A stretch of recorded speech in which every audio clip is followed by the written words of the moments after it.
Bismillahirrahmanirrahim. Assalamualaikum warahmatullahi wabarakatuh.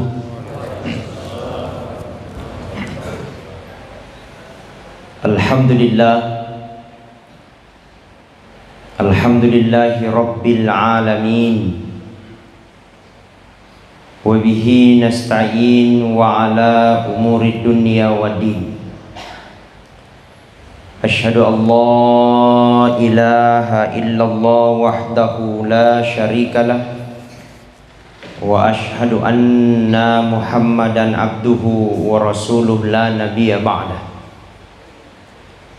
Allahumma salli wa sallim ala sayyidina Muhammad wa ala alihi wa sahbihi ajma'in, amma ba'd. Hadirin wal hadirat sidang jamaah subuh yang insyaallah mudah-mudahan senantiasa dirahmati dan dimuliakan oleh Allah.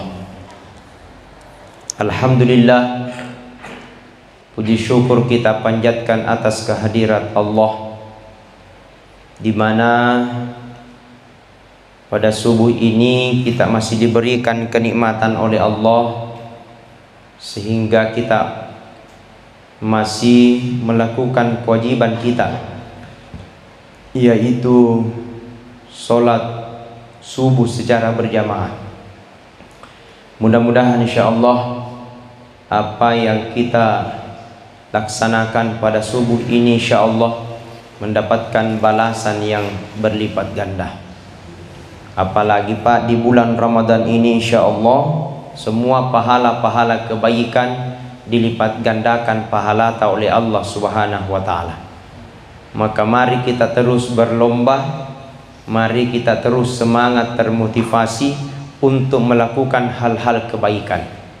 Makanya kata Nabi sallallahu alaihi wasallam, ketika pada bulan Ramadan itu insyaallah seluruh pintu-pintu surga terbuka dan insyaallah seluruh setan-setan diikat dan terbelenggu daripada Allah Subhanahu wa taala.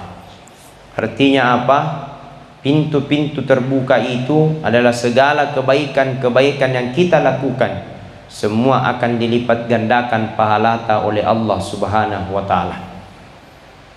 Dalam salah satu riwayat mengatakan, barang siapa yang melakukan amalan sunnah di bulan Ramadan, amalan sunnah, apakah itu tahajud, apakah itu salat sunnah duha, atau hal-hal ibadah yang lain, apalagi salat sunnah tarawih, maka pahalanya kata Nabi sallallahu alaihi wasallam maka pahalanya kata Nabi sallallahu alaihi wasallam pahalanya bagaikan melaksanakan kegiatan fardu di luar daripada bulan Ramadan. Masya Allah. Dan barang siapa yang melakukan amalan-amalan wajib di bulan Ramadan, maka bagaikan dia melaksanakan 70 kali amalan-amalan wajib di luar daripada bulan Ramadan. Artinya Ramadan ini sangat istimewa kita untuk melakukan. Salah satunya yakni dengan banyak-banyak bersalawat kepada Rasulullah sallallahu alaihi wasallam. Yang kedua, dengan banyak-banyak bersedekah yang telah disampaikan beberapa hari yang lalu. Dan yang ketiga yakni melaksanakan amalan-amalan sunnah. Salat sunnah tasbih, salat sunnah tarawih, salat sunnah duha. Ini bagus kita lakukan, apalagi kalau memang kurang kesibukan tak, masih kurang aktivitas tak, maka saatnya momentum kita di bulan Ramadan ini insyaallah. Yang kedua, tertutup seluruh pintu neraka. Kenapa? Untuk melakukan maksiat kita tidak melakukan karena hawa nafsu itu, sementara mungkin dalam keadaan menurun dengan puasa yang kita lakukan. Maka dengan puasa ini insya Allah jalan kita untuk digugurkan dosa-dosa kepada Allah Subhanahu wa Ta'ala dan dosa-dosa kepada manusia. Semua yang mungkin rugi gara-gara kita, yang mungkin tidak baik baku cocok dengan kita, maka saatnya kita di bulan Ramadan untuk bulan latihan bermuhasabah diri. Mudah-mudahan insya Allah Allah ampuni dosa-dosa yang pernah kita lakukan. Amin ya Rabbal. Sebagaimana kita jelaskan tadi malam bahwa insya Allah manusia ini Pak tidak pernah hilap daripada dosa dan kesalahan. Yang namanya manusia biasa pasti pernah hilap dan memiliki kesalahan. Sesaleh-salehnya orang pasti pernah memiliki kesalahan. Dan sebaik-baik orang yang bersalah adalah kembali untuk meminta tobat kepada Allah Subhanahu wa Ta'ala. Karena yang namanya manusia ini Bapak Ibu, tidak ada manusia yang tidak punya dosa. Lebih baik kita mengaku banyak dosa. Nah ini, lebih baik kita mengaku banyak dosa daripada kita tidak pernah mengaku dosa, ternyata dosa tak setinggi gunung.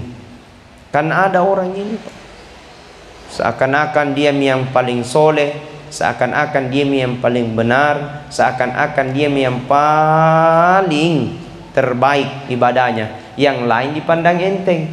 Jangan juga, karena bisa saja dia adalah ahli maksiat, bisa saja dia adalah ahli dosa, tapi ternyata di akhir kehidupannya dia mengembuskan nafas terakhirnya dengan kalimat la ilaha illallah.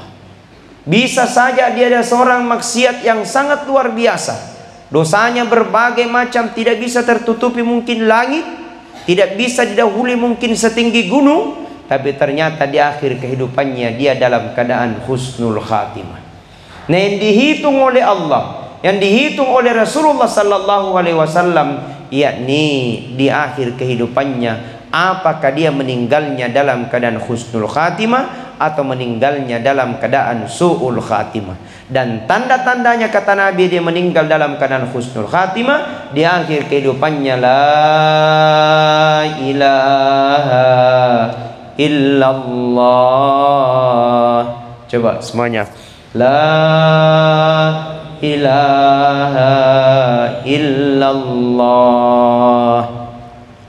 Kata Nabi, barang siapa di akhir kehidupannya dia mengucapkan la ilaha illallah, maka tidak ada balasan baginya kecuali dengan surganya Allah Subhanahu wa Ta'ala.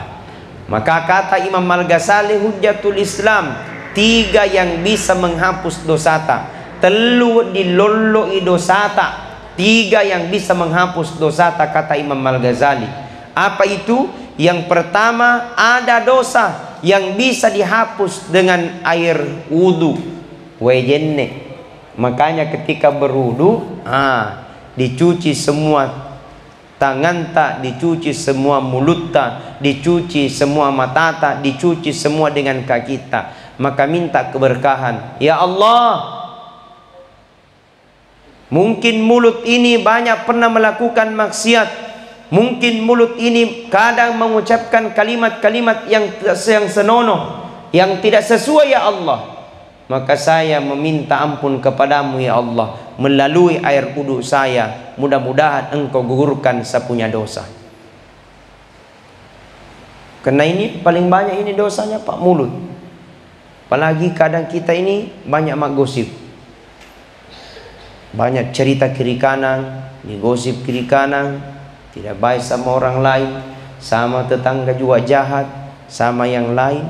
Maka ketika berwudu ambil berkahnya, puang pak barakatna wajinniku, dosa sapunya mulut ampuni ya Allah. Dicuci lagi tangan tak, ya Allah keberkahannya sapunya air wudu ini ya Allah, gugurkan dosa-dosa tak. Makanya ini ketika kita berwudu Pak, dialirkan itu air wudunya, tidak apa-apa dikasih lama-lama. Karena kenapa?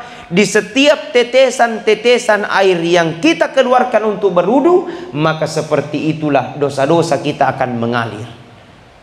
Alhamdulillah. Ini Pak, gugurkan dosa-dosa tangan tak.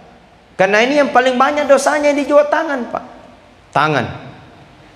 Apalagi kalau di pasar ki, waktu bulan rambutan, emak nak coba ngasin rambutannya orang, mulai dari ujung pasar sampai ujung pasar pak, nak coba kecut, baru tidak beli mi kakaknya mi. Nah makanya ketika kita berdoa, ya Allah, keberkahannya sapunya air wudu ini ya Allah, dosa sapunya tangan ampuni, dicuci lagi mulutnya, dicuci lagi mukata, wajahta ya Allah, keberkahannya sapunya air wudu ini ya Allah, dosa sapunya mata ampuni, melalui dengan air wudu Allah akan ampuni. Dan ini pak, kalau kita istiqamah yang namanya menjaga air wudu, maka insya Allah segala sesuatu yang kita lakukan akan menjadi nilai pahala di sisi Allah Subhanahu wa Ta'ala. Makanya wudu itu bukan hanya mau pergi ke masjid, wudu itu bukan hanya mau pergi sholat, wudu itu bukan hanya mau pergi pergi ke masjid atau sholat, tapi segala sesuatu yang kita lakukan dimulai dengan air wudu. Barakah itu pak. Kata Nabi, barang siapa meninggal dalam keadaan berwudu, maka insya Allah dia dikategorikan mati dalam keadaan syahid. Karena dia mati dalam keadaan suci. Suci itu adalah butuh perjuangan. Perjuangan itu bagaikan orang yang mati syahid. Maka jaga air wudu kita.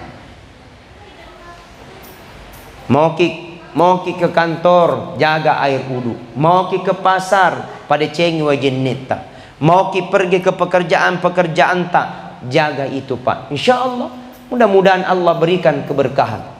Bahkan saya pernah baca kisah Islami pak, ada seorang perempuan dia manusia tertua di dunia. Berapa umurnya? 90 tahun? Tidak. 100 tahun? Tidak. Berapa paling? 125 tahun. 125 tahun umurnya. Di Mamuju ada umurnya 125 tahun? Ada? Ya belum ada, tapi tidak ada, jarang kita dapatkan. Saya baca kisah Islam ini, perempuan pak, apa pesannya sebelum dia meninggal? Berkata kepada anaknya dan cucunya, anakku, sebelum engkau melakukan segala sesuatu, berwuduku di situ Allah kasih keberkahan. Ternyata selama hidupnya orang ini tidak pernah merasakan rasa sakit yang sangat luar biasa. Nah ambil berkahnya. Mudah-mudahan insya Allah Allah sembuhkan sakitnya. Melalui dengan air wudu Allah memperlihatkan kuasanya. Melalui dengan air wudu mungkin Allah sembuhkan kita punya sakit. Alhamdulillah. Masya Allah. Ada juga kisah yang kedua saya pernah baca pak. Ada seorang perempuan penghafal Al-Quran anaknya, penghafal Al-Quran anaknya. Berapa umurnya anaknya? 30 tahun? Tidak. 20 tahun? Tidak. 10 tahun? Tidak. Berapa paling? 7 tahun dia hafal Al-Quran anaknya 30 juz. Subhanallah. Ditanya ini ibunya, apa yang menjadi kebiasaan sehingga anak berhasil seperti itu? Dengan santai sang ibu berkata, tidak ada ji, sama ji dengan ibu-ibu yang lain. Cuman yang menjadi kebiasaan buat saya, sebelum ku kasih makan anakku, sebelum ku susui anakku, berwudu dulu, ku ambil berkahnya, ku usapkan kepalanya, kemudian saya berdoa kepada Allah, ya Allah, jadikan anakku hafiz Quran, berkah air wudu, jadi anaknya penghafal Al-Quran umur 7 tahun. Amin ya Rabbal. Mudah-mudahan insya Allah dengan wudu kita ternyata bukan hanya sekedar sebagai penggugur dosa, ternyata ada keberkahan-keberkahan yang diberikan oleh Allah Subhanahu wa Ta'ala kepada kita. Itu yang pertama. Kemudian yang kedua, kata Imam Al-Ghazali Hujjatul Islam, ada dosa yang tidak bisa dihapus dengan air wudu. Yang kedua, ada dosa tidak bisa dihapus dengan air wudu, nanti dihapus dengan taubatan nasuha. Yang manakah itu? Seperti halnya pernah berzina, minum minuman keras, main judi, dosa kepada tetangganya, dosa kepada kedua orang tuanya. Ini mipak yang paling banyak. Ada orang mungkin lolos dengan maksiat, mungkin ada orang lolos dengan minuman keras, mungkin ada orang lolos dengan dosa kepada berzina. Tapi ternyata kadang ada yang jarang tidak lolos, berdosa kepada kedua orang tua. Maka ketika masih ada orang tua, minta kepada Allah Subhanahu wa Ta'ala, mudah-mudahan Allah ampuni dengan istighfar kita. Dengan Allah Subhanahu wa taala kita melakukan hal seperti itu, mudah-mudahan dengan meminta taubat kepada Allah. Maka Allah panggil kita, ya ayyuhalladzina amanu, wahai orang-orang yang beriman, wahai orang-orang yang beriman, tubu ilallahi wa taubatan nasuha, kembalilah kepada Allah dengan taubatan nasuha, dan insya Allah mudah-mudahan berniat dan tidak akan pernah mengulangi lagi perbuatan tersebut. Makanya 3 tanda orang yang menyesal itu. Pertama, berniat insya Allah supaya ingin kembali bertaubat kepada Allah. Yang kedua, melakukan perbuatan taubat. Kemudian yang ketiga, menyesali segala perbuatannya dan berjanji tidak akan pernah mengulangi itu. Maka itu tanda-tandanya. Salah satunya insya Allah taubatnya diterima di sisi Allah Subhanahu wa ta'ala. Yang terakhir, ini yang paling bahaya kata Imam Al-Ghazali. Ada dosa kata Imam Al-Ghazali tidak bisa dihapus dengan air wudu, tidak bisa dihapus dengan taubatan nasuha. Nanti apinya neraka yang bisa menghapusnya. Bagaimana kajiannya? Seperti contohnya, dia pernah mencuri, curiannya menjadi darah daging, maka tidak bisa diampuni melalui dengan air wudu, nanti dihapus dengan apinya neraka. Na'udzubillahimin. Makanya kalau bukan hak tak jangan ambil. Narekotannya pun nata aja kialai. Demi Allah itu akan menjadi tanggung jawab tak nanti di akhirat kemudian. Na'udzubillahimin. Dan salah satunya Pak, kenapa negara kita terpuruk sampai hari ini? Karena salah satunya korupsi merajalela. Indonesia sekarang sudah berbagai macam. Tapi kita tetap optimis, jangan pesimis. Insya Allah negara Indonesia akan maju. Negara Kesatuan Republik Indonesia kita akan maju. Dan mudah-mudahan insya Allah apa yang menjadi tanggung jawab, apa yang menjadi amanah, kita tetap jaga itu. Maka insya Allah mungkin tahun 2024 adalah merupakan tahun politik. Mari kita junjung amanah itu. Mari kita junjung pemimpin yang sangat luar biasa itu.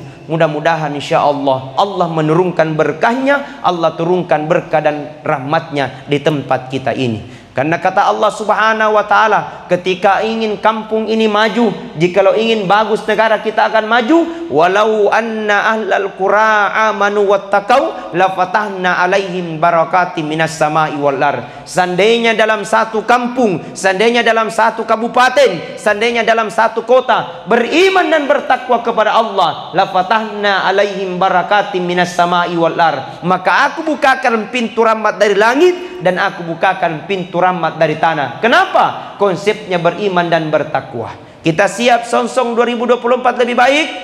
Siap? Insya Allah. Mudah-mudahan kita melahirkan generasi-generasi pemimpin yang amanah. Amin. Astaghfirullah Rabbal baraya. Astaghfirullah minal khataya. Astaghfirullah. Allahumma ya Allah ya Rahman. Ya Allah, di subuh kali ini ya Allah, kami duduk bersimpuh di hadapan-Mu ya Allah. Di subuh kali ini kami duduk bersimpuh di hadapan-Mu ya Allah. Kami tahu ya Allah, kami adalah hamba-hamba yang melakukan maksiat dan dosa ya Allah. Kami tahu ya Allah, kami hamba-hamba yang tidak tahu diri di hadapan-Mu ya Allah. Kami hamba yang hina ya Allah. Kami hamba yang penuh dengan dosa dan maksiat ya Allah.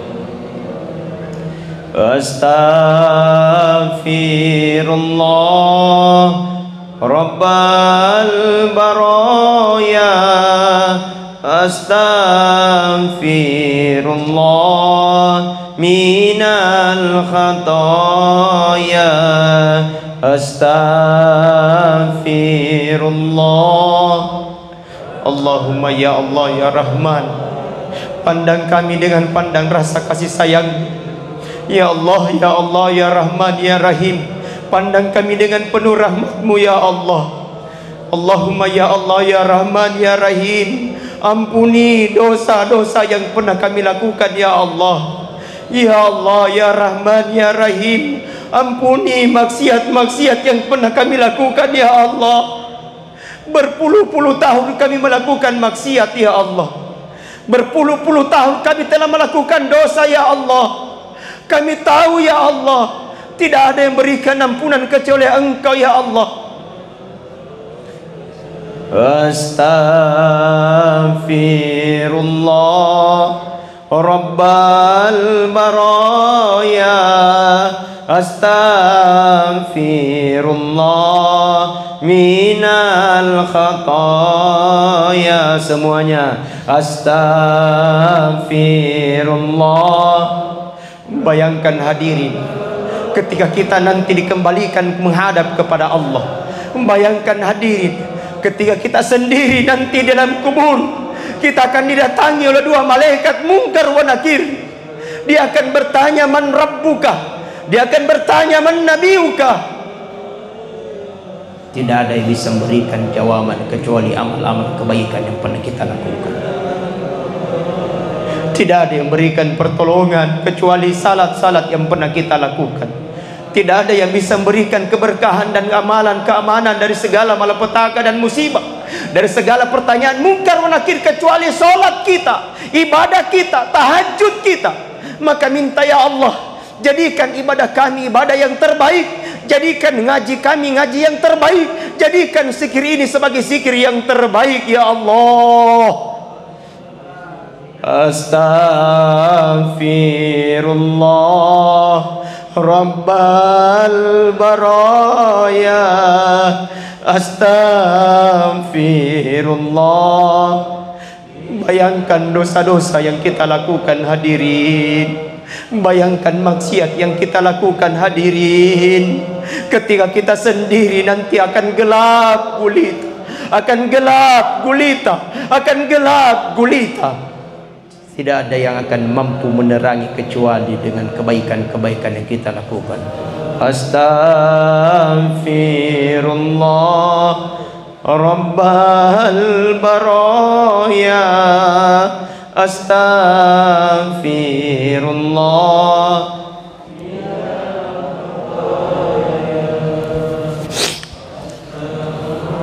Hadirin sidang jamaah subuh yang sama-sama dirahmati dan dimuliakan oleh Allah. Puasa sudah kita menyerahkan, ini mungkin adalah hari yang ketujuh, dan insya Allah kita akan selanjutnya. Mudah-mudahan kita istiqamah dalam hal kebaikan. Rugi Pak, Allah berikan nikmat yang sangat luar biasa. Rugi Pak, kita masih diberikan kesempatan oleh Allah, nikmat kesehatan, tapi kita tidak pernah melakukan kebaikan-kebaikan yang kita lakukan dengan kesehatan itu. Maka merugilah orang-orang yang diberikan nikmat kesempatan waktu, tapi dia tidak pernah menggunakan kesempatan itu untuk berbuat baik. Dan insya Allah beruntunglah bagi orang-orang yang beriman, yang senantiasa menggunakan waktunya dengan sebaik-baik mungkin. Sekian dan terima kasih. Lebih kurangnya mohon dimaafkan. Allahumma afiq ila aqwamit thoriq. Wassalamualaikum warahmatullahi wabarakatuh. Bibarakatiha al-Fatihah. Bismillahirrahmanirrahim. Alhamdulillah Ar-Rahmanirrahim. Maliki Iyyaka na'budu wa iyyaka nasta'in. Ihdinas siratal ladzina an'amta 'alaihim ghairil maghdubi 'alaihim waladdallin. Sekian. Assalamualaikum warahmatullahi wabarakatuh.